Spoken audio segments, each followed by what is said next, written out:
नमस्कार। हाँ, ये खास तौर पर फ्रेशर्स के लिए है, मतलब 2023, 2024 और 2025 वाले बैच। बिल्कुल, हमारे पास एक ऑनलाइन लेख है जिसमें इसकी काफ़ी जानकारी है, तो चलिए देखते हैं इसमें काम की बातें क्या हैं। जरूर। तो सबसे पहले ये जो मौके हैं ये सॉफ्टवेयर इंजीनियर रोल्स के लिए है ना? हाँ, और फ्रेशर्स पर फोकस है। हाँ, बिल्कुल। और अच्छी बात यह है कि ये 3 साल के बैच कवर कर रहे हैं, 2023, 2024 और 2025 वाले।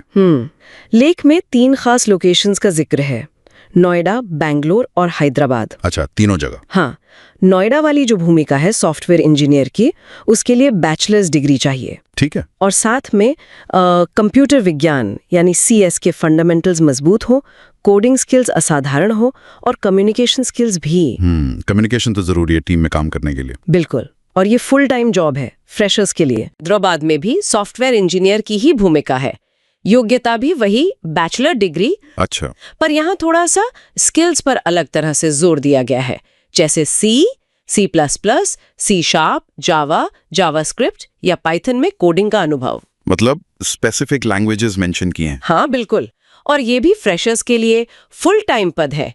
लगता है शायद टीम की जरूरत के हिसाब से थोड़ा फर्क हो सकता है। हाँ, ये हो सकता है।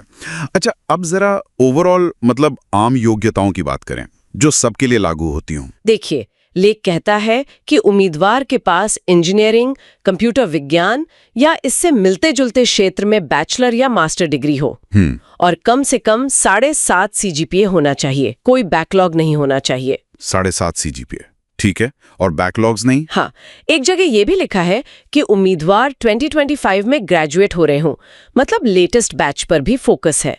अच्छा, और सिर्फ डिग्री या CGPA ही काफी है या कुछ और भी? नहीं, स्किल्स भी चाहिए। कम से कम 1 साल का ऑब्जेक्ट ओरिएंटेड प्रोग्रामिंग का अनुभव जरूरी है। 1 साल का अनुभव फ्रेशर्स के लिए? हाँ, शायद इंटर्नशिप या प्रोजेक्ट्स के जरिए। और ये दिखाना होगा कि आपको डेटा स्ट्रक्चर्स और एल्गोरिदम्स जैसे CS के जो मूल सिद्धांत है वो अच्छे से आते हैं। सही बात है, मतलब प्रैक्टिकल नॉलेज भी चाहिए। बिल्कुल। अच्छा, तो ये तो हो गई जरूरतें। अब अगर कोई ये सब पूरा करता है तो उनसे काम क्या उम्मीद की जाती हैं? क्या जिम्मेदारियां होती हैं सॉफ्टवेयर इंजीनियर की? देखिए, मुख्य काम तो टीम के साथ मिलकर प्रॉब्लम सॉल्व करना है, नए इनोवेटिव सॉफ्टवेयर बनाना। उनसे ये उम्मीद भी होती है कि वो नई टेक्नोलॉजी सीखते रहें, नए टूल्स मेथड्स अपनाते रहें। मतलब लगातार सीखते रहना पड़ेगा। हाँ बिल्कुल। इसमें फिर सॉफ्टवेयर की डिजाइनिंग, डेवलपमेंट, टेस्टिंग ये सब आ जाता है। हाँ, इसमें फर्क बताया गया है।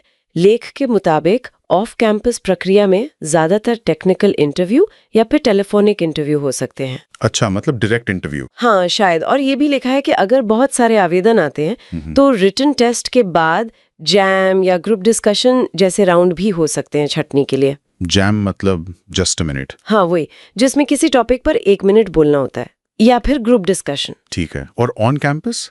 ऑन कैंपस का प्रोसेस थोड़ा लंबा लग रहा है।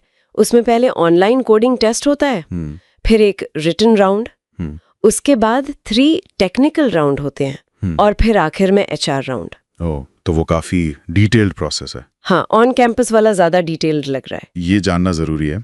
अच्छा, अब सबसे प्रैक्टिकल सवाल, अप्लाई करते समय कौन-कौन से डॉक्यूमेंट्स तैयार रखने चाहिए? हाँ, ये जरूरी है। लिस्ट में है 10वीं की मार्कशीट, 12वीं या डिप्लोमा की मार्कशीट, ग्रेजुएशन और पोस्ट ग्रेजुएशन की सभी सालों की मार्कशीट्स। ठीक है, सारी मार्कशीट्स। हाँ, साथ में कोई भी फोटो ID प्रूफ जैसे PAN card, passport, driving licence या कॉलेज ID, एक पासपोर्ट साइज फोटो और सबसे जरूरी आपका अपडेटेड रिज्यूमे। रिज्यूमे तो बिल्कुल अप टू डेट होना चाहिए। एकदम। और क्या कंपनी में मिलने वाले फायदों का भी कुछ जिक्र है, जैसे हेल्थ बेनिफिट्स वगैरह? हाँ, संक्षेप में बताया है, जैसे अच्छी हेल्थ केयर पॉलिसी, सेविंग्स और इन्वेस्टमेंट के प्लान्स, सीखने के लिए एजुकेशनल रिसोर्सेज। अच्छा। मैटर्निटी और पैटर्निटी लीव, नेटवर्किंग के मौके और माइक्रोसॉफ्ट के प्रोडक्ट्स और सर्विसेज पर डिस्काउंट भी। ठीक है, मतलब स्टैंडर्ड बेनिफिट्स जो बड़ी कंपनियां देती हैं। हाँ, लगभग वही। तो संक्षेप में कहें तो माइक्रोसॉफ्ट 2023, 24 और 25 बैच के फ्रेशर्स के लिए नोएडा, बेंगलोर, हैदराबाद में सॉफ्टवेयर इंजीनियर ढूंढ रहा है। बिल्कुल। जरूरतें हैं सही डिग्री, 7 CGPA, कोई बैकलॉग नहीं, CS फंडामेंटल्स और कोडिंग स्किल्स, और जरूरी डॉक्यूमेंट्स तैयार रखने होंगे। हाँ, और ऑफ कैंपस प्रक्रिया में इंटरव्यू पर फोकस रहेगा।